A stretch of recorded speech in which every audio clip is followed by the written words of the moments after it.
What's up, ladies and gentlemen? Welcome back to episode 2 of the NFC North Roundtable.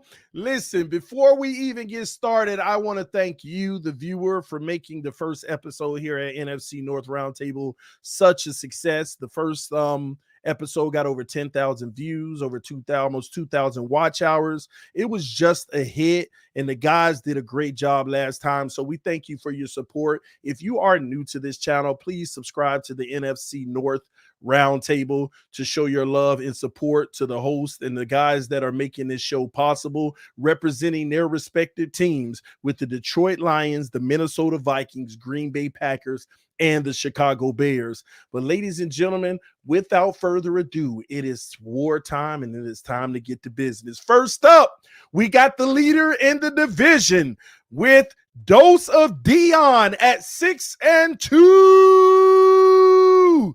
Looking little champ. What's up, man? Good? Oh, yeah. Yeah. Hey, let me say first off, the beat's fire. All right. I think it's like the standard beat, but it's fire. All right. Get me hyped up. It sounds good, TD. TD, I get used to that. We can come in every week. You can say we're the leader of the North. It feels good. And I quick want to give a shout out, man, to the chat. I'm seeing all the Lions in here. I appreciate y'all, man. Thanks for being here. And everybody else representing the NFC North team, man. Glad that you're here. Let's get this thing started. Let's go. Runner up right on the Lions trail. They say that they coming for the division, baby. The Minnesota Vikings with one ball. Let's go. 5-4, baby. We're coming for the Lions. We can smell you. You smell delicious, and we're going to come catch your ass, and it's going to be beautiful. Oh, man, it's wartime, fellas. But listen, we got another one coming in. I'm not sure if they can catch you. Maybe they can. But we got the Green Bay Packers with Bears. What's going on, man? Finally got a W, man. I was getting a little worried there. I was feeling a little too much like the Bears, not knowing what a win is. So, 3-5, only 2 games back. It's kind of interesting from this standpoint. The third in the division, looking up at the Lions and Vikings. I can't say I've ever been able to do that in my life. Wow. So, we got a win on the board. Maybe we start getting something rolling here. I'm happy to be back. Let's get some Go Pack Goes in the chat, though. Ooh, Go Pack Go in the chat if you're here representing Bass and the Green Bay Packers. But last but not least, we have all the way from Chicago Bears, What's up, homie? What's good, everybody? How you doing? We are in the basement, but as always, bear down.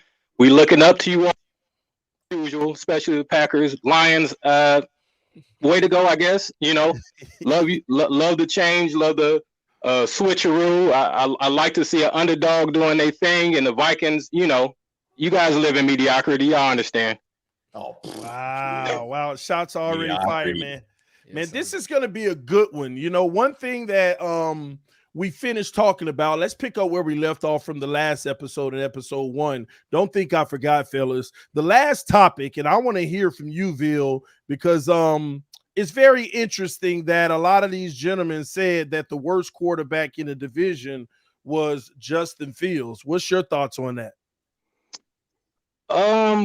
I think with Jordan Love's recent slump, he's kind of down there with us, but I would kind of have to agree in regards to maybe not bad, like worse, like horrible garbage, trash bad, but given the state of, Kirk Cousins, he's constantly a 4,000 plus yard, 4,500 plus yard passer, stays consistent. I don't think he's really the problem with the Vikings at all.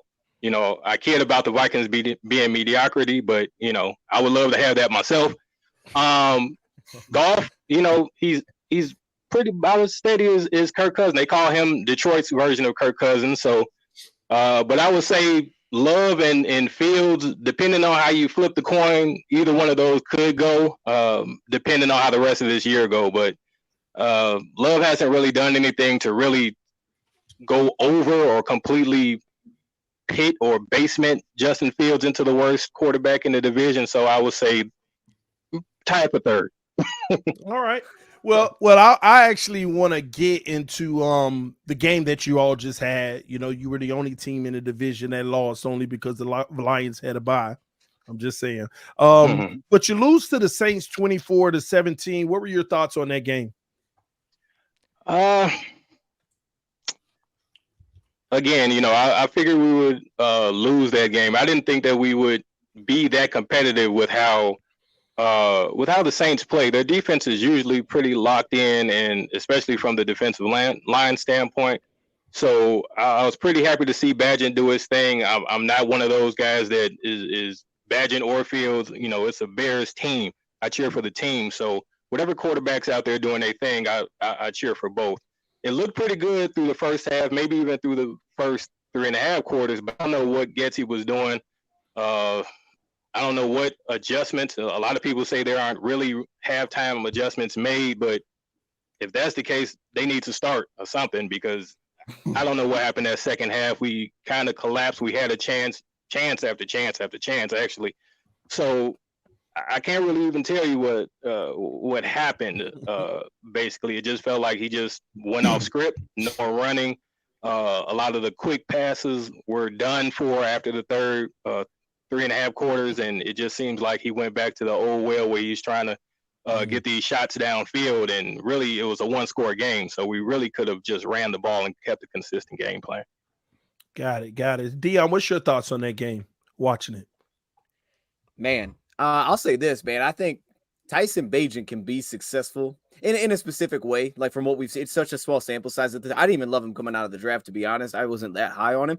There was creativity. That's always what I went to with him. There's creativity in Tyson Bagent's game. He can do some things. He can layer some passes. And I feel like within this offense, when things are on schedule, when they get him moving out of the pocket, there's something there. There is something there. And there's honestly a part of me where it's like this week I took Chicago, and I kind of feel like I'd rather have Tyson Bagent play. Like I feel like he gives them a better chance to win that game in a way. And I'll say this, just to give them more props. I didn't know their rushing offense, they really got some juice there with Foreman. Like he's brought some to the table for them. So there's like little parts of this team that I really, really think is there. Montez Sweat helped him a ton. He had some impact plays this past week. So, I mean, it was a good win. It was a good win. I mean, not a good win. I'm sorry. I was about to say that for Carolina. Hold up. My bad.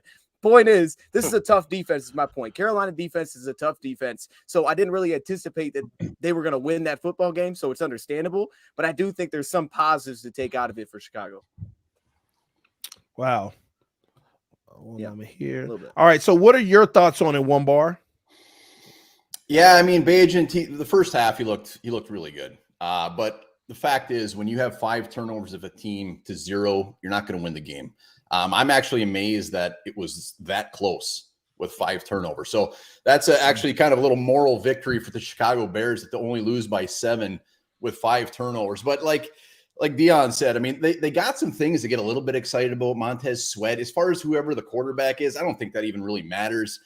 Foreman running his ass off back there. One thing I'll say about the Bears, Cole Kmet, hot damn.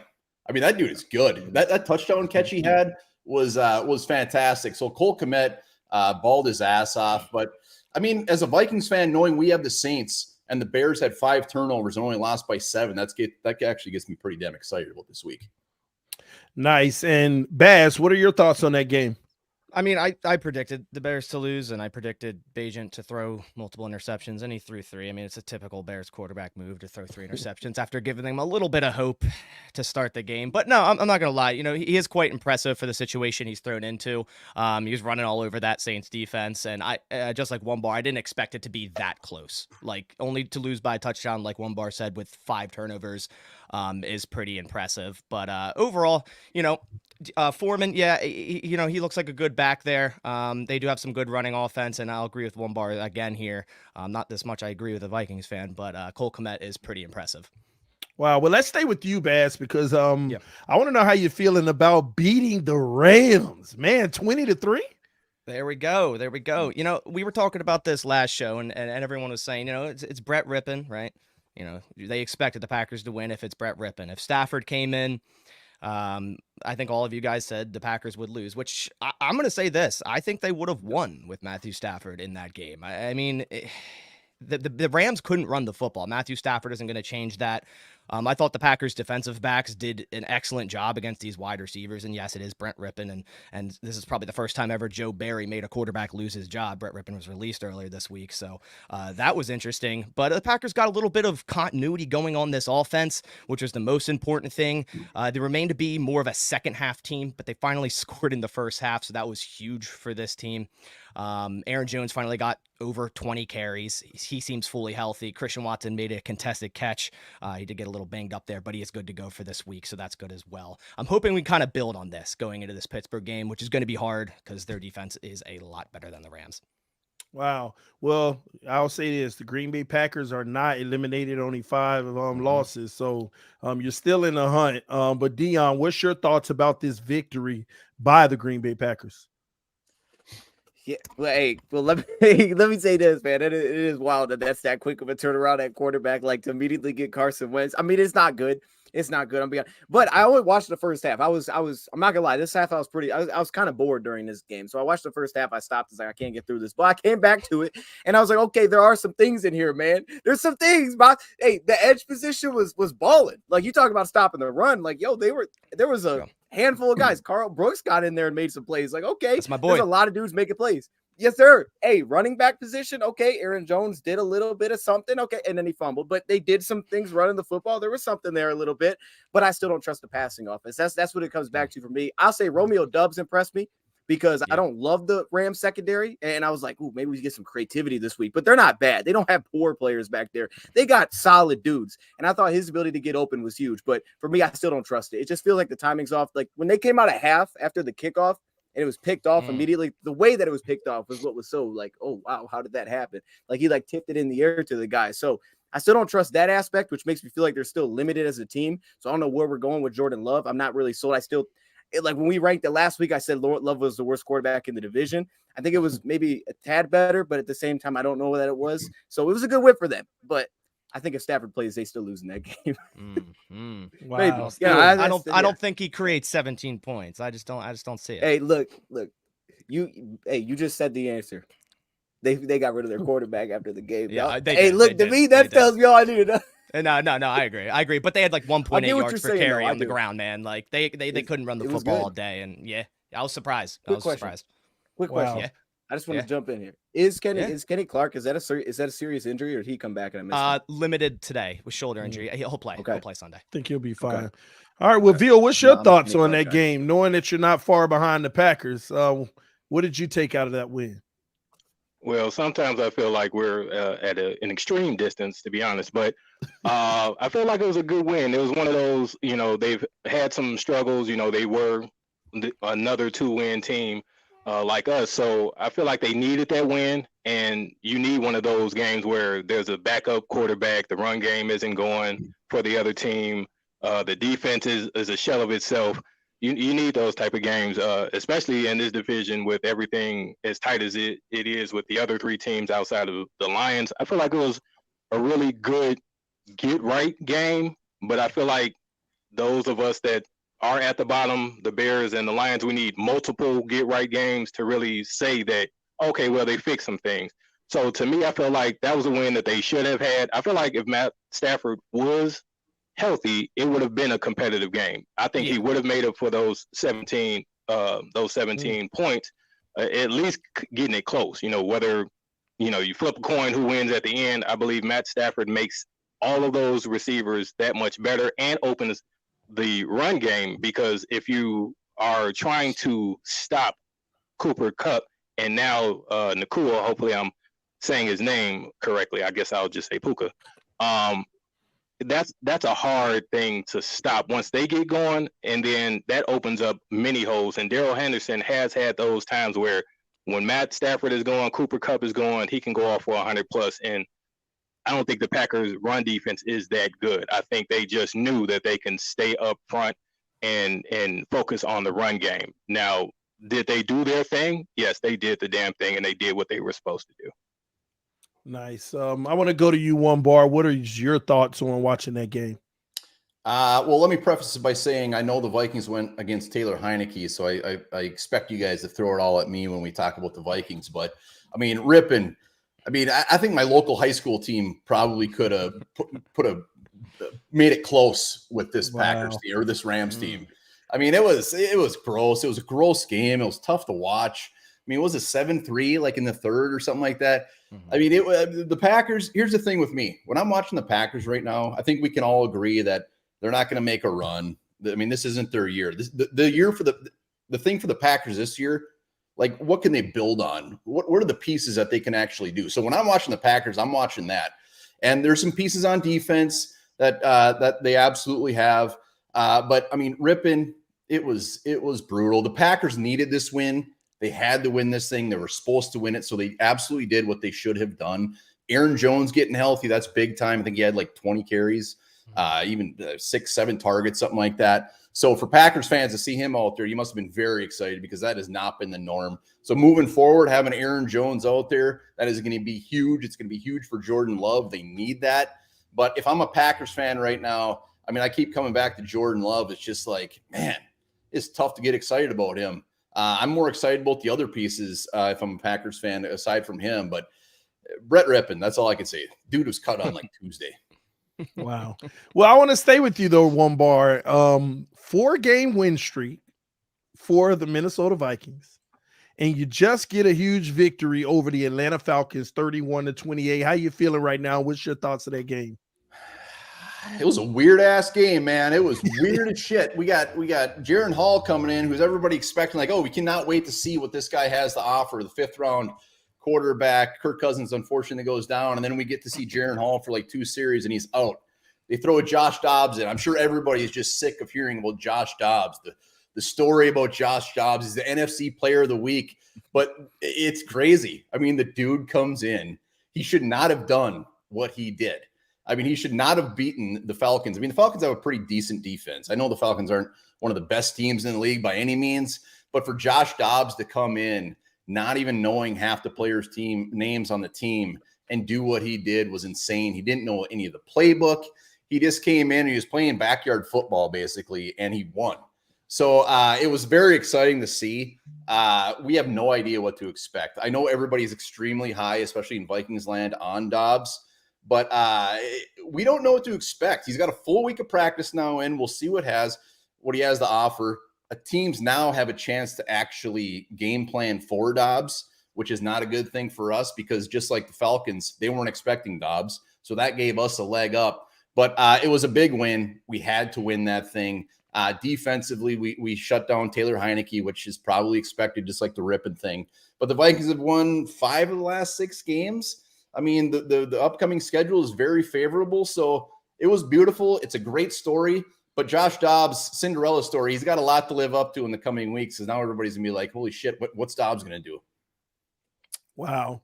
Well, Bass, let's take it over to you. What are your thoughts on that game? And what are your thoughts also with the fact that the Vikings 4-game win streak, Josh Dobbs out here doing what he's doing? How do you see this team in that game that they just played? So I'll say that losing Jaron Hall to the concussion was probably the best thing that could happen in that game because I just didn't see them winning with Jaron Hall. I just think he's, real early in the system. And I know that's the same thing for Josh Dobbs, but he's shown time and time again that he can win games at least, or he can be competitive in games. And I think that was honestly, I have to give the credit because that was an excellent trade by the Minnesota Vikings. And I think that is going to, allow them to kind of remain in the mix in this division. I don't see them catching Detroit. I think they will come a little bit back down to earth from this 4-game win streak this Sunday against the Saints. But like I said, I do have to give credit to Josh Dobbs. That was very impressive for him to go in there, making a ton of plays. I think he was 10 or 20 for 30, 158 yards, 2 passing touchdowns, a rushing touchdown was super impressive. But yeah, overall, 4-game win streak is definitely impressive, but I think they do come back down to earth a little bit this next week. All right, let's take it over to you, Vil. What's your thoughts on this game in the 4-game win streak? I think it's really impressive what the Vikings are doing. And again, we all have our takes where we, throw jabs at each other's team and things like that. But that's highly impressive. It just seems like the aura is just constantly like seeping back from last year, where I even said last year, a lot of those games were either fluky or one score or, can that sustain to the next year? And then we seen how they came out this year. Obviously, they didn't come out very strong. One reason being Justin Jefferson going down. So that's a huge factor. But I felt like that game was like like everybody's saying, like, what just happened? You know, the rocket scientist, isn't that what he is? A rocket scientist, you know, and he's just going from team to team to team. You know, I read a story. I was just looking at the phone to check my notes. He had just got his couch and bed in the night of the trade call. So he barely got to sleep in his own bed in Arizona, got up, took a flight, came there, didn't take any snaps, not one snap, not one throw to a wide receiver on the Viking squad. And I believe he was practicing his cadence 15 minutes before the start of the game with Bradbury. Wow. And then the rookie comes in, and then all of a sudden it's like, hey, you got to come in. He's really sitting on the side, drinking the Gatorade, chewing gum or whatever. And it's like, okay, well, I guess I got to do my thing. So to me, it was very impressive all around. You know, Atlanta has their up and downs. They're still trying to figure out whatever's going on with Arthur Smith. I don't know. I think he's one of the next ones out too. Hopefully him and Flus can pack the bags together and leave each other's prospective teams. But I feel like that was a very impressive win, particularly on Josh Dobbs' side, for coming in and just balling out and leading that team and keeping them hyped. Like, you can tell that he was like, he's a gamer. He's a gamer, and he kind of uplifted that team, in my opinion. Wow. Well, I saved Dion for last for a reason, because Dion's sweating bullets. He see Josh Dobbs coming, and I'm gonna tell you now, one win for the Vikings that nobody expected, and one loss for the Lions that nobody expected in this division is wide open, and with the Vikings right on their trail. But Dion, you're sitting there looking at a 4-game win streak. The Josh Dobbs era is here with the miracles. Does it worry you at all? And what are your thoughts on that game? Man, see, this is gonna make me sound like a hater, man, because I'm such a Josh Dobbs guy. I'm such a Josh Dobbs fan, man. I love that they signed. Now here was my take, because you weren't here last week, right? We had a different Vikings host on, so I want to get your thoughts on this. I could be completely off, because as soon as I said this, I think a couple days after the show, it was like, they're gonna extend Kirk Cousins or something. So I'm like, oh, okay, I probably missed on that. But I thought the reason for getting Josh Dobbs may have been more of a future move than anything. Like, yes, you can hold ground this year, but you can get a sense of a legitimate quarterback and to see what it looks like within this offense, because he could hold this thing afloat. You may say, held up, that guy might be expendable. Maybe we don't give him that big bag right now. Maybe that's not the move. That was kind of my take on it. Could be off. What do you think about that? Me? Yeah. You. I'm sorry. I think everybody was so excited to see a quarterback that can actually move in the pocket and get yards. Josh Dobbs, when he didn't have anything to do, he didn't know the playbook. Kevin O'Connell said, just run. I mean, he said, if you don't do, just run. And that's exactly what he did. So we got a little bit of taste of what we haven't seen in a very, very long time. And it worked. And just remember, we didn't have Justin Jefferson. We didn't have our starting left tackle. I mean, everything was against him, and he rose up. So I'm not jumping on the Josh Dobbs bandwagon until I see teams actually get ready for Josh freaking Dobbs, because this is Josh Dobbs. I mean, he's still a young quarterback. He has some intrigue. This is probably the best team he's ever played on as far as talent-wise. So it's going to be interesting. I'm not going to go as far as saying, all right, it's Josh Dobbs season. Let's go, baby. Sign this guy to a 10-year contract. But it will be curious to see what kind of – I mean, I don't know what you call him. Not a mid-level quarterback, journeyman quarterback, whatever. It'll be interesting to see what he can do for this team. And I think it will, down the stretch, have a little bit of bearing as far as the front office being like, okay, Kirk Cousins, good luck, man. Go get your bag. But one bar, if Josh Dobbs actually has a successful season throughout the rest of the year, like just hypothetically say you all make a wild card, right? And Josh Dobbs plays well enough, is that a indication that they can move on from Kirk Cousins and maybe keep a Josh Dobbs and bring in a guy like maybe Ryan Tannehill or somebody of that nature at that level because the team around him is just good? Well, if we bring in Ryan Tannehill, I'm going to punch myself in the face. But well, here's the thing. I think it's more so if Josh Dobbs does a good job, it's not so much let's bring Josh Dobbs back. It's like let's bring anybody in. And that's not a slight against Josh Dobbs. It's just as far as we can compete with somebody else other than Kirk Cousins. So that's the main thing. I think – I don't know. It's so like 50-50 right now as far as is Kirk Cousins coming back? Is he not? Because he's gonna need that big money. But it's more so what we do without Kirk Cousins and not so much what we do with Josh Dobbs. Wow, Josh Dobbs, 10-year, $500 million contract like Mahomes coming up for the Go, Vikings. baby. But Dion, your thoughts on that game though? Yeah, I mean, look, so that was like my overall takeaway. Before this game, you hit on it. His legs, man. I had like a huge 3rd and 10 pickup. Everything late, it felt like when they needed someone to do, just picked it up. But I would almost flip to the defense and say, okay, we got all these questions about Atlanta, but you still got to give them credit. I mean, they had a goal line stand. They were forcing field goals. Like they were holding themselves in it, specifically, I felt like in the second half. They made some big time stops defensively. So I flip it to that side and say there was some good there, because I thought on paper, like, there's things that Minnesota has, especially on defense. They got things on defense. And if that cornerback room starts to come along, because that's always been kind of the thing I've been, a little bit struggling with. If that comes along, there's talent there. There's talent specifically in that front seven. So that's the side that I'm more impressed with. I'm not nervous though, TD. I'm not nervous. I'm gonna be honest with you, man. And I don't want to sound like a hater, but it's just I don't think it's like, I think there's levels to this. And I'm not trying to be disrespectful, but I think we're on a different level right now than Minnesota. But I will say this. One of my bold predictions coming into year is that we beat the Vikings 3 times this year. 2 in the regular season, 1 in the playoffs. And it might be Damn it, Dion. That is rude. That is not nice, man. Yeah. I can see it. Oh, God, that would be the worst. That would be the absolute worst. Well, before we go to the Lions, one more thing. One bar. I want to stick with the Vikings on one more thing, because I'm curious though, because early in the season you guys were losing games, and it really wasn't more so the defense, but the offense kept turning the ball over. Now you're winning some games, and I know the offense has picked it up and the defense is there. How has that Brian Flores experience been for the Vikings? Oh, it's been beautiful. I mean, he's a big reason of why we have 5 wins and why we've kicked it up. I mean, obviously he didn't have a lot to do with all the turnovers we were doing on the offensive side of the ball, but B-Flow, I mean, if he's not a head coach next year, it's because he turned something down. He's been fantastic. But yeah, it's been good. Offensively, things are coming together. I mean, it's crazy that we've won the last 4 games without Justin Jefferson, which has delusional Vikings fans, of course, saying, "Hey, we should trade Justin Jefferson. We don't need him anymore."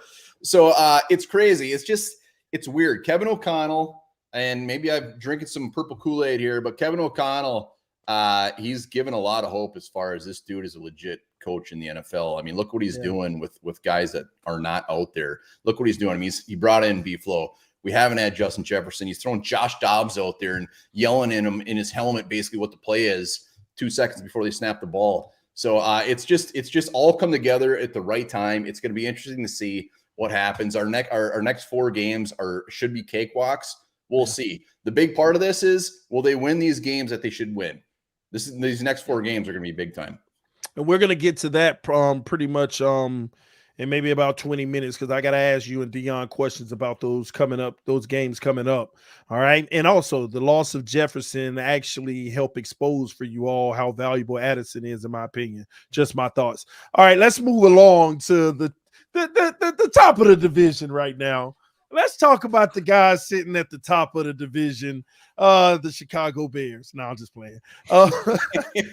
Detroit Lions had a bye week, Dion. Okay, so there's no game to talk about, but I want to ask you, what are your feelings going out of this bye? Because the thing that I didn't know after doing my research is that the Lions are 6-2, playing some of the best football in the NFL, with the exception of getting obliterated by the Ravens. But that's the past. We'll leave it there.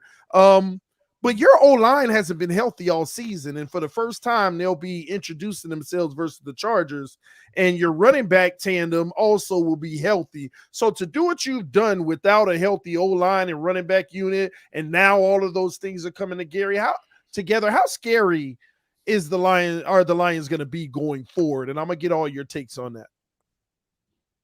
Yeah, I mean, it's something that we've seen it at times a little bit this year, beginning of the season, but it's something over the years since we've been putting these pieces together, because it's really been the same group. Since we drafted Penei Sewell, it's pretty much been the same group that we just rolled forward with. But we've had years. I mean, last year, for example, Big V doesn't play at all at right guard, and we still don't know if he's going to play. He's still limited, but Glasgow has held it down. He's basically been a starter for us. But it's huge. It's huge because if you're talking about this matchup coming up specifically, I think if you point to weaknesses, probably in the interior. So I'm like, all right, we should be able to run the ball there. But I think it's more so just playing into what Goff does well and the pieces that we're trying to add. Because for Jared Goff, like, there's certain things, there's an area where he likes to live. He loves to live between the numbers. And for us, we've shown Tampa Bay, for example. Okay, we can live on the passing game with no run game. But for us, if we're talking about playoffs, if we're talking beyond that, if we're talking to teams in the NFC, you know what's in front of you. You know San Fran's in front of you. They've got Chase Young. You know Dallas is in front of you, one of the best defensive fronts in football. So Eagles, I mean, there's no team that's weak there that's at the top of the NFC. So you're going to have to go through all of those teams. And honestly, you know, like a team like Green Bay, they got talent on that defensive front too. I'll throw them in there. You know, Vikings have some stuff. I probably won't go too deep into the Bears there, but they did add Sweat. The point is, though, it's huge because it opens up where you get the explosives more specifically with Jared Goff. Where you get the explosives is a lot of time through play action. And when he has the run game there, that's what that'll open up for them. And a lot of times it comes back to that interior pressure so that he can step in the pocket to hit Jameson and Donovan Peoples-Jones, who just was acquired. So it's big. Well, I want to move forward to Bass real quick. Talk to me. Let me know your thoughts about a potential Jordan Love extension. There's been a lot of rumors floating around because he's coming up due. And what is the team going to do? Are they going to extend him, or are they going to just continue to wait it out and wait till the last minute?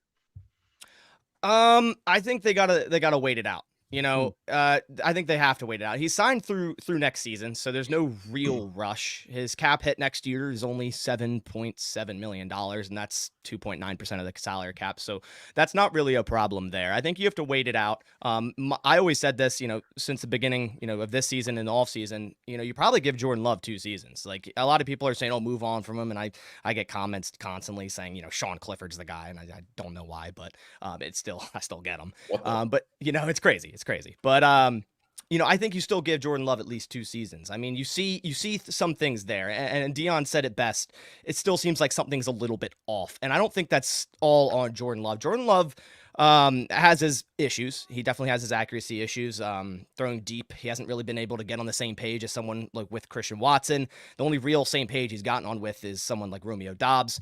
But this offense does show flashes. I think they looked really good against the Rams, especially in the second half. They're one of the best second half teams in football. If you actually look at the stats, like I think they're number 1 or 2 in terms of scoring or points or something like that. So the second half has looked good. They need to make better game plans to start the game. Matt LaFleur doesn't script his first 15 plays, I heard, and that's crazy because we're West Coast offense, and I feel like it's a staple of West Coast. So I think it's part of the reason why the Packers have started slow in a lot of these games. But you know, Jordan Love, you don't need to extend him now. He's cheap this year. He's cheap next year. You see what you get. You have a lot of draft capital next season. You have a decent amount of money once you decide what you do with David Bakhtiari. Maybe, you know, see what you get with this year. Maybe get someone like Marvin Harrison Jr. if you're in the right spot to get him, and go forward with that and see what happens next season. Interesting. Hey, Veal, I wanted to ask you, Roquan Smith out here talking, basically said he was thankful for the Bears trading him, said his career's not going down the drain now. I preface what I'm going to ask you by starting there, because obviously there's some issues with the culture and some of the players being, you know, a little disgruntled. Is your head coach potentially going to be getting fired at the end of this season? I hope so. Let's speak it into existence. I think he's a good players coach, like getting players together, organizing team, you know, functions, and getting practices together and moving people from field to field type of thing. And probably a great defensive coordinator in all seriousness, but a coordinator, like when he has to focus on one thing. I think right now, especially coming into the season, he was allowing Allen Williams to do the defense and Getsy to do the offense. So he just was a head coach. He was a manager. He was that team lead back in the day when you used to work for a call center. The team lead that wasn't really a manager or supervisor. He just kind of walked around and, hey, are you doing your job? Hey, are you doing your job? That's kind of how I feel that he's coaching this team right now, because there's really no adjustments. You don't really see the defense doing anything crazily different when they start off bad or crazily different through 4 quarters. You know, they held their own the last a couple of weeks, a couple games. They looked pretty good, or at least like an NFL team for once this year. And I kind of attribute that to the players themselves. You know, I feel like they're tired of hearing all the BS going around. They're tired of hearing about how bad they are. They're the reason that we're losing. And off and on, they've been, you know, not healthy, plenty of players missing and things like that. So they're tired of hearing about excuses being used for them, as well as that they're so bad. So I feel like they stepped up. You know, they probably are kind of having those own those little player meetings or whatnot, and then kind of just going out there and doing their thing. So I feel like, if he doesn't, I was on a show last week, and I said if we get to maybe 5 or 6 wins, I could see some sneaky way of them trying to bring him back, saying, well, that second half of the season, look at that. Like, we had 4 or 5 wins, and some of them were close and things of that nature, which scares me because that's kind of what happened, last year. Not with the wins, but kind of the more competitive nature of the game. When Justin Fields was going off and breaking records and things, it kind of like allowed Getsy and actually Flus to continue on for a second year, because I feel like if Justin Fields didn't at least carry that fire and at least make things interesting around the Bears, they would have been fired in this offseason past. So I'm hoping. I'll never say that I want to see the Bears lose. I'll never say that I'm not going to continuously be optimistic about the team, but I am a player cheer person. Coaches, you have to be great for me to really cheer you on, because I nitpick everything, I see everything, and I watch everything that transitions through the game. So I usually back players. I'm all for pro players and them getting what they deserve. So it just, Flus doesn't do it for me. Like, he's kind of mediocre. He's kind of like vanilla ice cream with no sprinkles. Not just really just the basic flavor of the minute. Got it. Well, let me get a 1-word answer. I'm gonna make it tough for you, okay? No explanation. Is Justin Fields the future? Yes or no? All right. Yes. So, with that being said, I want to ask all 4 of you gentlemen a question, and Bill will ask you last, okay? I want you all to imagine this. The Chicago Bears fire their coach this offseason. Bill Belichick gets fired and he goes to Chicago. They hire Bill Belichick. The Chicago Bears get the number 1 and the number 3 overall pick. Justin Fields is the guy. They trade the number 1 pick for multiple firsts, and now you have, let's just say, 4 first-round picks this season. Dion, are you concerned about the future of the Chicago Bears with Bill Belichick and 4 first-round picks next year with Justin Fields? You know what? I'm such a Bill Belichick fan, but if he's making the picks, I'm not confident in the picks he's making. He might draft a couple offensive line. He might take like all 4 picks and use offensive lineman picks. He might throw in a linebacker to that mix. You're gonna be like, okay, the first one, hey, okay, we needed that. Protecting Fields. All right, I don't know about that. Then he'll drop a 3rd one and it's a wrap. So I'm gonna say that might not be great. What about you, one bar? Nah, I ain't worried about that. Dion, you stole it, man. His draft picks are absolutely probably the big reason. No, that wouldn't worry me whatsoever. I think the Bears are so damn far away. Even Belichick can't help them. Bash, your thoughts? First off, that's a wild hypothetical. Wait, hold on. Is it though? Yes. Really? Happens. It's Bill Belichick ain't stepping foot in Chicago now. Okay. But saying that, so is Bill Belichick making the draft picks, or is Ryan Poles still making it? What's the scenario there? I mean, they both can't draft, so honestly, I don't care. Bill, any hope for Chicago, Bill? If Bill Belichick comes here and coaches this team, I might have to reconsider my fandom, because I don't like everybody's all Bill Belichick. But what has he done since Tom Brady? That's the top argument. That's the easy, low hanging fruit, right?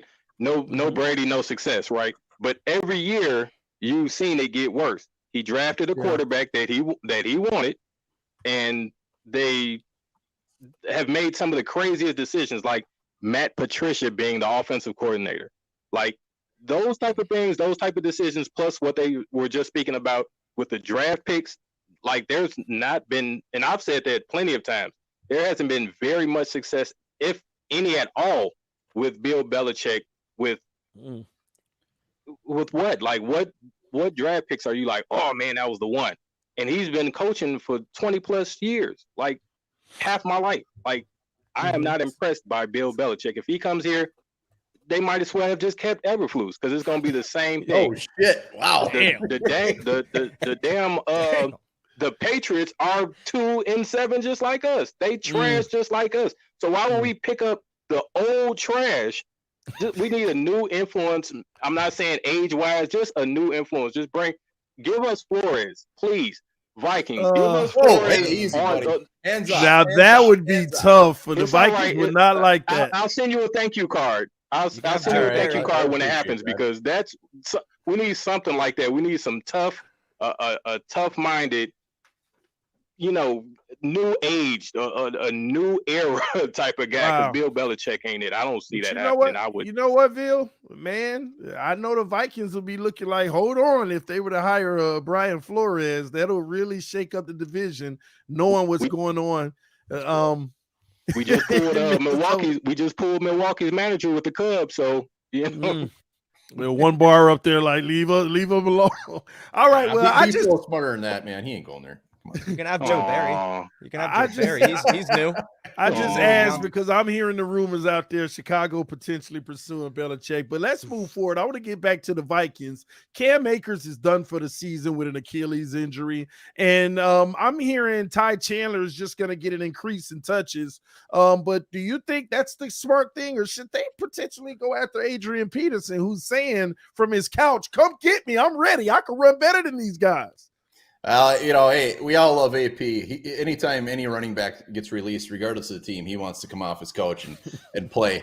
And while it would be a wonderful story, great to see, there's no way in hell that's happening. And Vikings fans probably don't even want to see that at this point. But AP holds a special place in our heart. The thing is, we could have Barry Sanders in his prime. I don't know if he would get any yards. For some reason, the Vikings cannot run the damn ball this year, week in and week out. And everybody wants to put that on Alexander Madison. And I don't think it's on. I don't know what it's on. I don't know. They cannot run the ball. They cannot do it.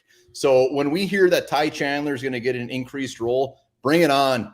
I mean, he's got like 8 carries all year. Try anything. Try anything different. Ty Chandler's he's more of a elusive running back than Madison. Madison, north and south type of dude. He gets the tough yards. And the thing is, the last couple of years, Madison's proven he can get yards on the ground. When he's came in for Dalvin Cook, when he's in hurt, he's done it. It's just this year it's not happening. And Ty Chandler, like I said, we'll try anything different. Even when Cam Akers was here, everybody is just clamoring, give the guy the ball. Try anything different. They weren't doing it. So Ty Chandler, he's got like 8 carries. He's got the best average with those 8 carries. He's averaging 5 yards a carry. Let's see what he's got, but we know it's not going to happen. It's going to be Madison. He's going to get 2 yards a carry, and we're going to have to rely on Josh freaking Dobbs to get us a win. Wow. All right. Well, oh my gosh, that's gonna be interesting. All right, let's stick with the Vikings real quick. Justin Jefferson, there's no rush for his return, but what are your thoughts about? They're not going to rush him back. I think we understand that today, but you could potentially have him back the following week. What are your thoughts on that with the Dobbs and the way things are going now? Is that going to take you guys to even another level on this run with this weaker schedule in front of you? Yeah, I mean, when it comes to Jefferson, he ain't going to play on Sunday. I mean, I know he's back in his window where he's got 21 days, whatever. There's no reason to rush him back. Sit him as long as you can. It's weird that we're 4-0 without him. We shouldn't be 4-0 without him. Mm-hmm. But with the Saints, I mean, Jordan Addison has stepped up. TJ Hawkinson has stepped up. So I don't think would be the difference. Obviously, he's going to help. But when he does come back, I mean, there's no way you can't say he's not going to be a big part of any sort of potential playoff, getting to the playoffs, making around whatever. So we can't wait for him to come back, but I am all on the team as far as just let the man sit as long as possible. We lose against the Saints, get his ass back next week. All right. Well, hey, Veal, I want to come right back to you real quick. Justin Fields is doubtful this week, so it doesn't look like he's going to play. And to be honest with you, when you look at your schedule, it looks like you're going to be losing a lot of games. What is there, like, as a fan, I want to ask you as a fan, how do you feel about your team competing, putting Justin Fields back on the field? Do you think that's the smart thing to do, or should you really be more so concerned about locking in a draft pick at this point, just to make sure you can keep everybody healthy with your investments? Yeah, with Fields, I wouldn't want to rush him back too soon. You know, I'm glad that they decided to allow Badgett one more game that gives a mini bye for Justin Fields to heal a little bit more. I think he's ready. I think he's almost like at the cusp, and like if this was like a dire game where we were, a positive winning record and we were battling in the division, they probably likely would have had him out there. But I feel like we need to see more of Fields so that convincing can happen for the fan base, especially for the fan base. Like we need to see that. We've seen the games where he went 8 touchdowns to 1 interception, and we seen brightness. We've seen the lights come on. We've seen obviously the competition. Everybody can talk about this or that, but the Denver Broncos ended up beating KC, and the Commanders just can't pull it out a win without Sweat and Young. So it's like, up and down. Things can happen. Anything can happen in the NFL at any time. Anybody can beat anybody. So I feel like he needs to be out there. He doesn't need to be rushed, but maybe, next week, if he doesn't come back next week, he needs some games. He needs to stack some more games because those games are so far in the distance.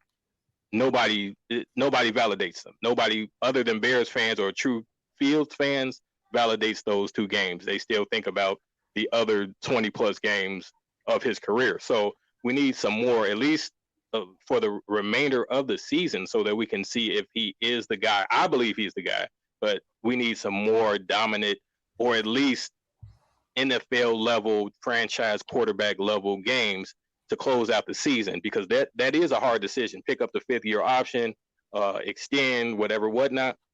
And then we have, I'm not sure if you want me to wait to answer the draft pick question, but we have those picks. So we need that answer this season. So that's why I feel like I'll at least keep it there, and then I'll answer the pick question later if you'd like me to. But I feel like he needs to be out there so we can determine what we do with those picks.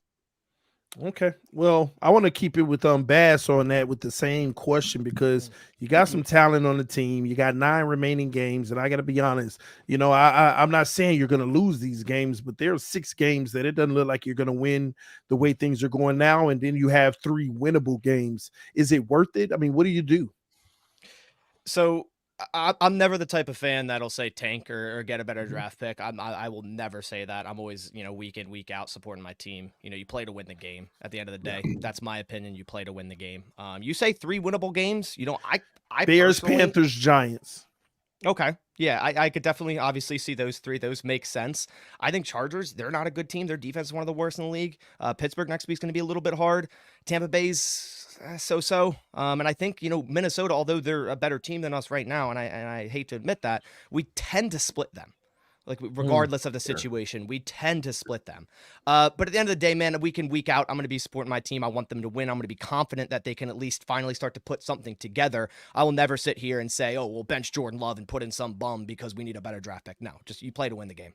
Well, in the NFC, will 9 games get you in the playoffs? What do you guys think? I honestly, at this point, probably. Absolutely. Oh, well, Green Bay's still alive, baby. Bass just made a case for Green Bay to still be alive. Okay, well, hey, that's potential. Yeah. Makes sense. All right, well, let's move it over to Dion here.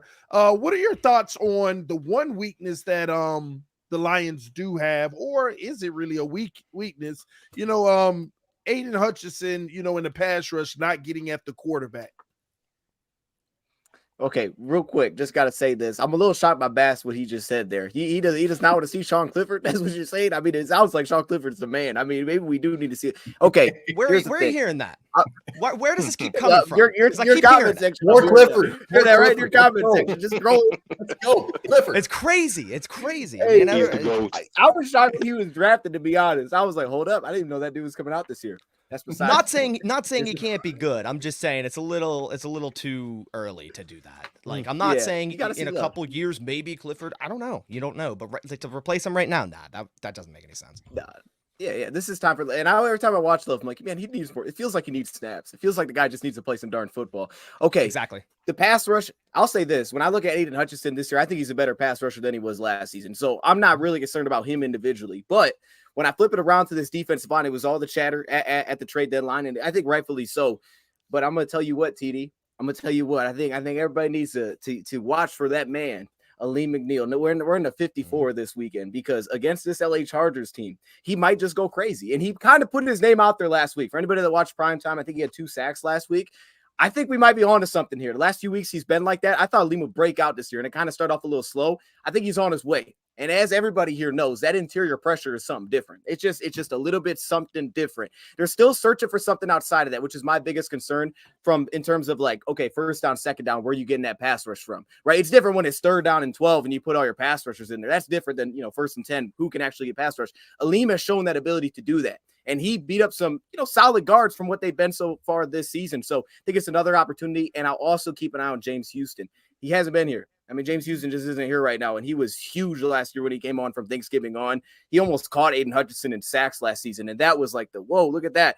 He could be back, and if he gets back not this week, but if he gets back at some point here soon, all right, from being on IR, there was, was he going to have surgery, that kind of thing. He gets back soon. Maybe that gives us that boost that we're looking for that we didn't go search for at the trade deadline because of that reason. So I'd keep an eye on that. But I mean, it's basically the same unit we had last year, to be honest. It's not like we really lost any pieces from last year. And I think Hutch is a better pass rusher. So it's just about getting James back eventually at some point. All right. Well, there you have it, ladies and gentlemen. Before we get to the Week 10 previews of each of these guys' games, we want to take a break and let you know about our official sponsor for the NFC North Roundtable, brought to you by Sleeper, ladies and gentlemen. Sleeper is an app for fantasy sports where you can make your picks and win multiple times your money. Take advantage of it now. The link is in the description of the video. It is also pinned at the top of the chat. All you have to do is download the app, make an initial deposit with the minimum of $10, and use promo code NFC North. All right. Now, if you use the link in the description or pinned at the top of the chat, you don't have to put the code in because it'll automatically do it for you. But before we move on, I want you guys' help because just like last week, if we win our picks, we will be doing a giveaway here on the NFC North Roundtable. So, guys, let's try to win some money here this week. We didn't do so good last week. I'm not going to call out the bad picks, but I'm going to start calling them out going forward. But let's start out with the Chicago Bears. So, Vil, if you can help us out, I'm going to ask you a few questions here, okay? All right. So, let's start out with Bayesian, okay? Do you think he'll get over or under 190 passing yards? Yeah, he's going over. Ooh, he's going over. This is a worse defense than the Saints. Mm-hmm. Wow. All right. And what about D. Foreman? Do you think he finds his way in the end zone? Oh, yeah. Revenge game. Let's go. Mm-hmm. Let's go. Well, we'll see. We got our 2 picks for the Bears. Let's go forward to who's next on here? Minnesota. All right, Josh Dobbs. Will he have 1 passing touchdown? Oh yeah, come on. We got Jordan Addison's on a roll. Dobbsy's going to get a touchdown pass. Let's go. I'm actually shocked by this. Ladies and gentlemen, when you go download the app, listen, you better get on that Josh Dobbs 1 touchdown. He got 1 touchdown. That's a crazy line, actually. That's pretty surprising. It's on here. You better go take it down. I'm telling you. Use code NFC North. All right. All right. Let's also go to where's my guy? Oh, he's not on here. I don't know if they worry about the injuries. Let's stick with the kicker then. Do you think that the kicker for Minnesota is going to have 2 field goals, over under, or would you take the 5.5 fantasy points over and under? Vikings kickers. Wow, this is bold. This is 5.5. I will take the under on that. I'm taking the under. I say he gets. 5.5 total. Yes, points, fantasy points. If it's 5.5 we're going up. We're going up. He's going to get a field goal, at least 1 field goal. We're going to score a ton against the Saints. Oh, interesting. We shall see. Green Bay Packers. Jordan Love, 216 yards, over or under. Ooh, Steelers defense, man, it's scary. I don't know if I take any overs with passing yards. What about interception? 1 interception, half an interception. Minka's not playing. 13 and a half rushing yards. For who? Jordan Love? Mm-hmm. I'd go over on that just because he didn't get that last week, and I feel like he does scramble a decent bit. It just wasn't opening last week, but I think it would. I think it would in this game. I think before he last for week, his life. Before last week, he got it 3 games in a row. So yeah, I know. Okay. So I like the over there because I think he's gonna have to escape the pocket a few times with that pass rush for the Steelers, and I think he's a decent scrambler. He can extend the play. He's pretty quick, so I think he would get over that this game. Well, let's go Aaron Jones. Does this man find the end zone regardless if it's passing or rushing? Yeah, I think so because they're starting to finally put him back as a goal line back. Like they removed him as the goal line back for some odd reason because they have an infatuation with AJ Dillon on the goal line. Where a few years ago Aaron Jones 20 touchdowns. It's like, dude, this guy gets in the end zone. So I think they're finally starting to realize that and putting him back in the goal line packages. So yeah, I think he scores. All right, interesting. Hold on, where's Detroit? Detroit Chargers. They don't. Hey, when is your game, Dion? Our game's at 4. They don't have it up yet, so they're still loading that one. So we'll keep them off. That just means that it was bad luck, and Dion wasn't going to help us get it right anyway. No, it just can't be my fault. If we're not making money here, it can't be my fault. So this just gives me out of deal free right. Well, you know what? I'll throw a teaser out there since Baltimore blew out the Lions. What do y'all think about Lamar Jackson throwing over 210 yards versus the Browns defense? Under. Ooh. Yeah, you all agree? Good. The Browns defense is good, man. Yeah, all right. Now, what about Deshaun Watson throwing over or under 194 yards versus the Ravens? Go under. Or should you take or should you take the one touchdown by Deshaun Watson? It's at half, just like Dobbs. One touchdown? It's probably your better option. Do you think he'll get one touchdown? That's the one. I like and that. It's passing. Feel safer with that. All right. Maybe give him an interception. I feel kind of good about that happening. Oh. All right, here we go. A $5 bet on those picks will win $443. We just submitted it, and our ticket is in. If we win, we will be having a giveaway right here on the NFC North Roundtable. Again, download a Sleeper app now. The link is in the description of the video. It's also pinned at the top of the chat, because supporting the sponsor is supporting the channel and what these guys do to do bigger and better things. And it would definitely go a long way in helping us grow. So thank you all so much for the support. We greatly appreciate it. Now, the time that everybody's pretty much been waiting on, ladies and gentlemen, let's get into the weekly previews for the games coming up. All right. First of all, I want to start out with the Chicago Bears, and you all have the Panthers, and this is one of the only must-win games of the year for your team. And people are like, how is that a must-win? 2 bad teams. Well, guess what? If Chicago wins, they will pretty much, I believe, secure the number 1. Listen, if they win, they will secure the number 1 draft pick, because the Panthers have given their draft pick to the Bears. They own it. So what are your thoughts on this game, Ville? And who you think gonna win? Bears. We got to. Like, there is no ifs, ands, or buts about it. We have to win. For one, to not embarrass ourselves. For 2, you know what type of trolling is going to go on with Twitter when all I've seen is Bears fans all off season. Oh, we got your pick. You guys are going to be trash. You guys are going to be trash. And it will be so embarrassing for Bears Twitter. I'm not really one of them. I don't really go back and forth with other teams unless they shoot a shot at me. But it's just wow. Like, we need that win. We need them to stay in that number 1 pick role. We need to win. I don't care. Like, I'm with my guy Bass over here, who said, I want wins. I don't want to tank. I don't want any of that stuff. We did all that last year. I don't want 2 years in a row tanking, being at the bottom of the bottom. Like, let's at least get 5 to 6 wins out of this season and let Carolina give us that number 1 pick. Wow. Well, listen, it's definitely a must win. You don't have Brian Burns playing for the Panthers. I think this one you all really have to get. Dion, what's your thoughts on this game with the Bears? Man, I like the Bears. I think the Bears win this game. I think if Tyson Bagent plays, they definitely win this game. I'm more confident for some reason if he plays. And I'll quick little thing. I like the way that they've been. I like the way they've been playing to his skill set. I'll say that. Getting Mooney involved, getting him on the move. He feels comfortable in that offense when things are good. I mean, there's still late throws and some like, oh, that was a bad pick. But outside of that, they can run the football. And if anything, you're gonna have to do that against Carolina because Carolina's defense isn't bad in the secondary, but they're pretty confusing on offense. So I got Chicago. And what about you, Bass?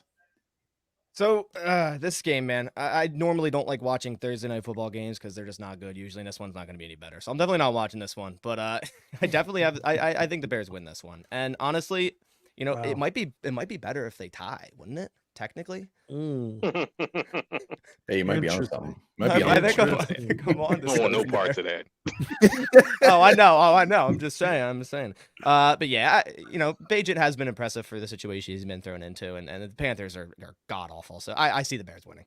Wow. And one bar, close us out on this matchup. I think the Bears could start Brett Rippon and win this game. I mean, He's they have to available. win. They have to win this game. This is their game. They have to beat the Panthers. It has to be done. I mean, and second, the Panthers, like you said, Burns is out. Their secondary's beat up. They got DJ Moore. DJ Moore, let's go, baby. Let's have a go against your former team. The one thing with the Panthers, though, I got to say is Bryce Young, dude, is just getting thrown through the mud. I mean, everybody this guy's a bust. This guy's a bust. I'm actually hoping Bryce Young comes out and balls out. I want to see him on primetime come out and put up a big game because I'm not giving up on that guy whatsoever. But Bears should win. I would probably rather just stare at the wall for 3 hours and watch this game. It's probably going to be like 2-0. But Bears should win, and they will win. All right. Well, there you go. Unanimous Bears. So it's looking good, Phil. That's the only time. That's the only time we're going to get that. We need it. Well, let's go over to Bass because you got a good one coming up too versus the Pittsburgh Steelers with no Minkah Fitzpatrick. What's your thoughts? What will happen? So I'm confident just because of what I saw last week, what they were building on. But I can't sit here and lie and say this won't be a tough one. Like I'm scared of that Pittsburgh defense. Our pass blocking offensive line actually hasn't been too bad of a problem. Not saying we're gonna shut down TJ Watt by any means. Jordan Love definitely gonna be running for his life a little bit there. But overall, that Pittsburgh defense does scare me. But I think it's gonna be whoever just doesn't suck on offense wins this game. Because, the Steelers' offense is not good at all. The Packers is inconsistent, but I think the Packers have a little bit more consistency and a little bit more of an identity on offense than the Pittsburgh Steelers. It is in Pittsburgh. I'm a PA resident, so I want to see them beat the PA team. So I'm confident the Packers can win, but, this is going to be a tough one. Nice. What's your thoughts on it, Veal? Hey, it's definitely going to be a tough one. I'm going to be tuning in. I really like it's just something about the Steelers. Their offense is boring, but it's just something about the grit that they go through, the ups and downs in games. You see bad things happen with Pickens cussing people out on the sidelines or even on the field in the middle of a play because he's not being thrown to. But then you see TJ Watt. My God, like the motor in that guy is like he doubled up on JJ. He was like, oh, you gonna have back injuries and stuff? I got you, bro. I'll take over for it.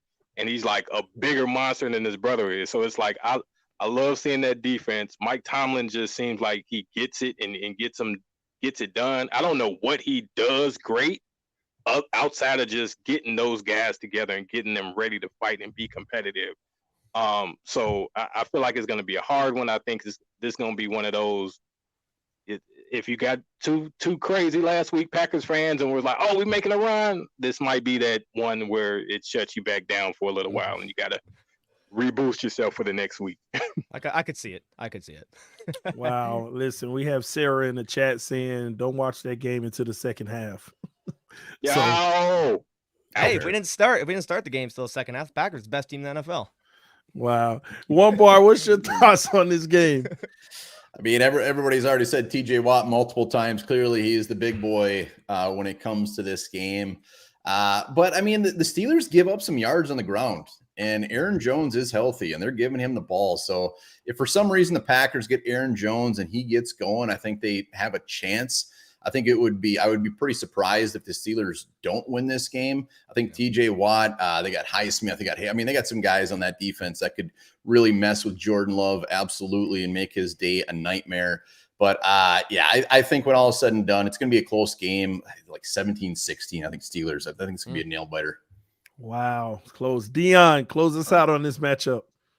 Hey, that's some good football, 17-16. I'm here for that. If that's a game, I'm here for that, man. Hey, look, I'll say that to the point that one bar just said, allowing yards. Okay, they allow 4.5 yards per carry, 133 yards a game. It's a game. It's a game for them. We talked about Aaron Jones doing some things. This is a game for them to get going. But the matchup I'll circle is outside.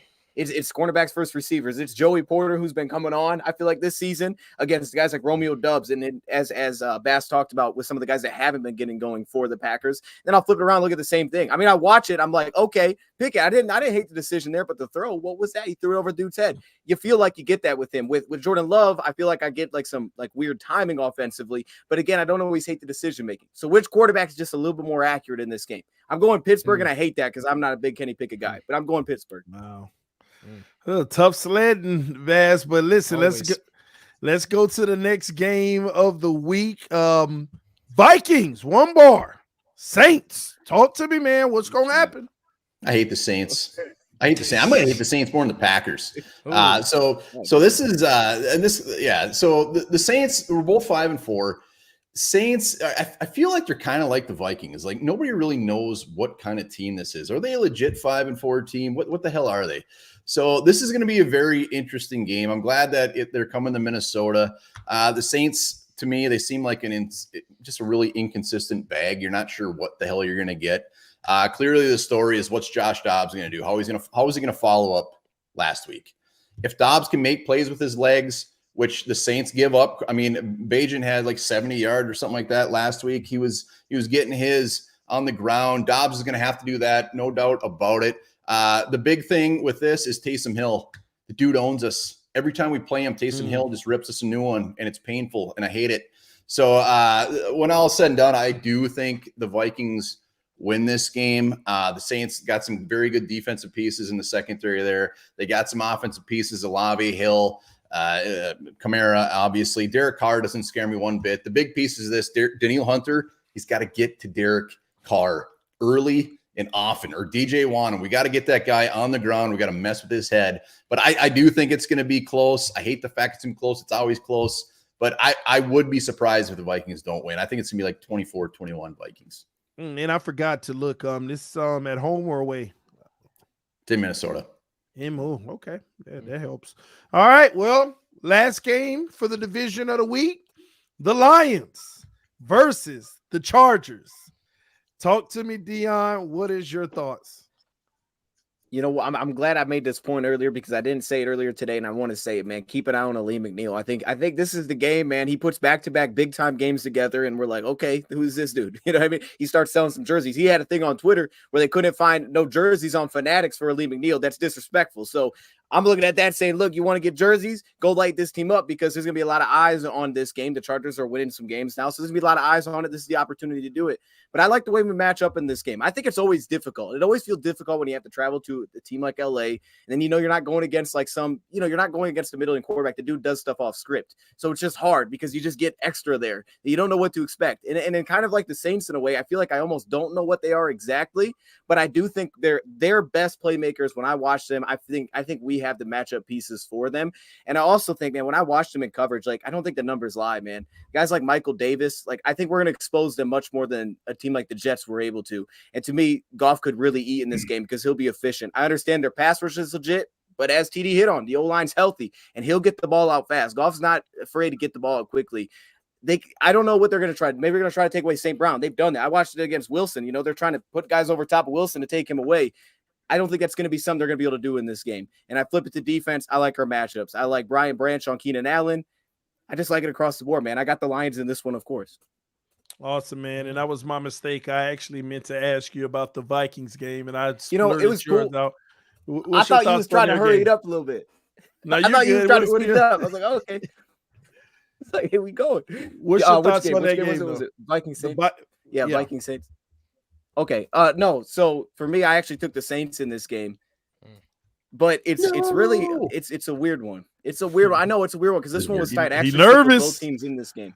I know this. I mean, look, they have very winnable games coming up, and this starts right here. If they get this one done, I actually think their next couple games are a little bit more winnable than this game. The Saints are weird. You just pull up their scores on Google, and you're like, hold up, what the heck? They beat this team by that much, and then they did this. They're a very strange team. But I do think specifically on defense, I think they're going to have issues, Minnesota will, because as much as I like Josh Dobbs, when we say, okay, the Vikings, we're talking about how they can't run the football. Like that's a problem. And I look at the Saints, I was like, well, once they started to kind of take away the run game from Chicago, things seem to get pretty bad. And I think that's going to be the case in this one. Paulson Adebo was excellent in their last game. They're strong at line, but they're strong across the board on defense. I think there's going to be inconsistency for them to try to move the ball in this one, maybe even a couple turnovers just because it's so new. So for that reason, I'm going to go in probably a weird, ugly type of wildcat win. I don't know, something from the Saints, and they'll get it done. All right, and let's go Bass on the Saints and Vikings. So, Lubbock, it was interesting, or sorry, one bar. It was interesting. You said you almost hate the Vikings or the Saints more than the Packers. Is that because of Brett Favre? Yeah, it's because of that game. It's because of Sean Payton. For some reason, deep down in my soul, that guy's the worst. Worst everything about him. The Saints, the Saints and Vikings have played quite a bit over the years, so it's weird that we have this rivalry. But 2009 was a big part of that. Yeah, for sure. But going back to this game this Sunday, I think it's a good matchup. I have the Saints just like Dion does, and for the same reasons. I think their defense is going to give Minnesota issues. You know, they have a whole week to prepare for Josh Dobbs, and I do like Josh Dobbs. Like I said, I love that trade that they made there. But the Saints defense 7th in passing yards, 5th in points per game. They're 17th in rushing yards per game, but that doesn't matter because Vikings can't run. And 7th in points per game. So I got Saints winning this one. Like I said, Vikings kind of come back down to earth after that 4-game winning streak. I got like 17-14. All right, well, Veal, your Saints Vikings preview. What's your thoughts? I think it's going to be better than a lot of people think it's going to be. I think it's going to be pretty competitive, on both sides of the ball. Honestly, I think Dobbs will have another week to prepare and get in tune with offensive. I'm sorry. Dobbs. You're right. I think he's going to go out there and he's going to ball out for the Vikings. And, if we almost took on the Saints and pulled out a victory with just, with just a one score, I have no clue what happened in that second half again. Then I feel like Minnesota has a better offensive coordinator or head coach. Obviously, he's the head coach, but a better offensive-minded guy. And with Flores throwing anything and everything at everybody with that defense, I think they'll be able to kind of get to Carr a little bit. We was able to shut down Michael Thomas, so he's not what he once was. And it seems like they're the kings of the slants now, because that's all I seen all game. Even with Olav, he just was slant, and then maybe Rashid might hit a deep pass, the young wide receiver for the Saints. So I don't see the Saints really being that hard for the Vikings, even with Dobbs being the new quarterback in the building. I think they might sneak a win, to be honest. All right, well, let's double up with you, Veal, and tell me your thoughts on the Lions game versus the Chargers. Oh, that's gonna be fireworks. I think it's gonna be that's if you're a fantasy football player, you want that game. You want Demo to come back, unless you have Gibbs, obviously. You want all that offense going. You want Demo to do his thing. You want Gibbs to get the receptions that he's supposed to get. I feel like that's going to be a highly watched game, and if it's not, it should be. I think that's almost it should be almost playoff atmosphere. Especially on the offensive side, maybe defensively with the Chargers, they'll probably get cut up by Goff and Amon-Ra St. Brown, obviously.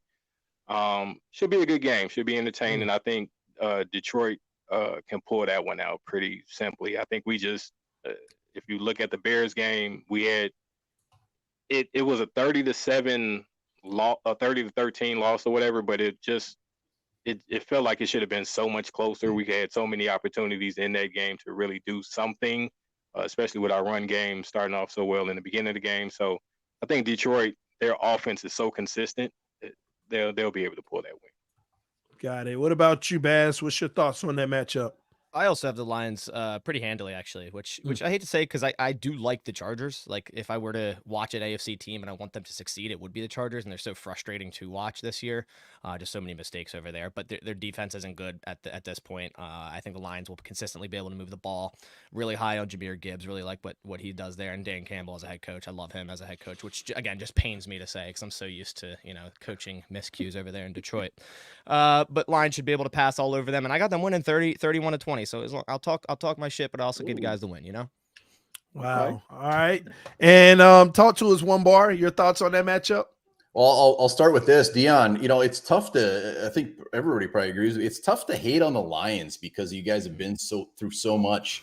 So ask me in a couple of years if you guys continue to win. I'm sure the hatred will build.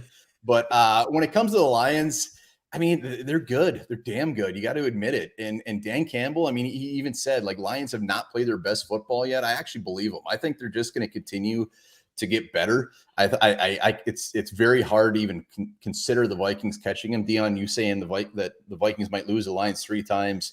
That is painful to hear, but you know what? It might happen. I hope it doesn't. But anyways, to this game, Chargers, you don't know what to expect with these guys. They got talent. If they put it together, they can compete with anybody. They just never put it together. And when it comes to the Lions, they're going to pass all over them. St. Brown is going to have a huge game. Gibbs, he's going to catch a bunch of balls out of the backfield. So I actually had the Lions winning 30-20. So Baz and I were pretty damn close. And I don't think the score isn't going to be as close. The Lions are going to handle this game, no problem. Wow. Well, you got a vote of confidence from the division, Dion. TD, it ain't that close, TD. See, TD trying to build something up there, TD. Look at the panel, TD.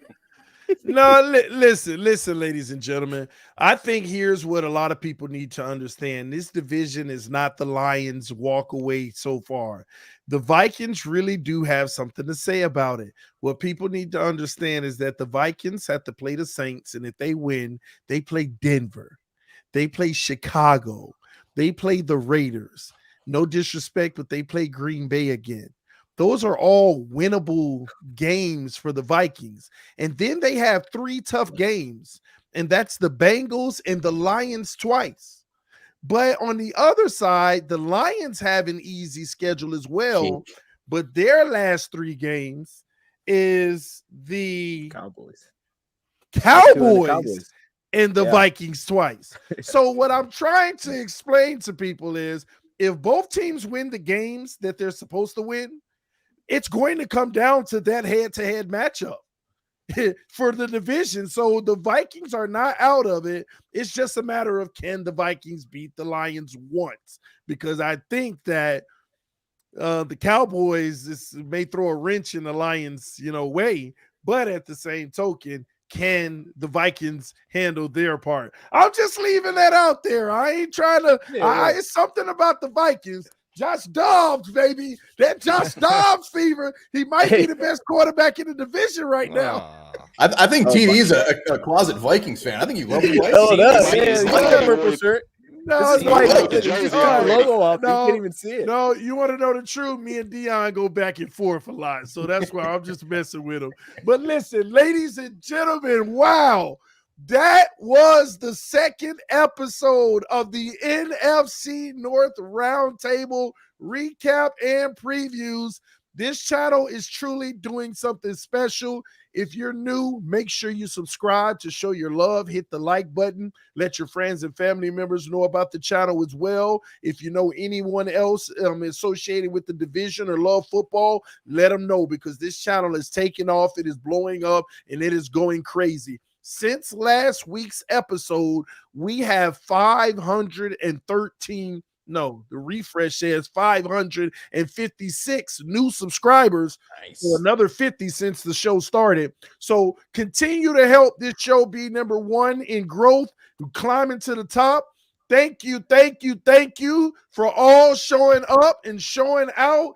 Thank you, Dion. Thank you, One Bar. Thank you, Bass, and thank you, Ville. We're running a little late, so we got to get out of here. We love y'all. Check these guys out on the social media. It's pinned at the bottom of the chat. And remember, supporting the sponsors is supporting the channel. Download the Sleeper app so that you can help the channel grow, do bigger and better things as we go along. We love you all. Until next time, next week, 6:15 p.m. each week on Wednesday.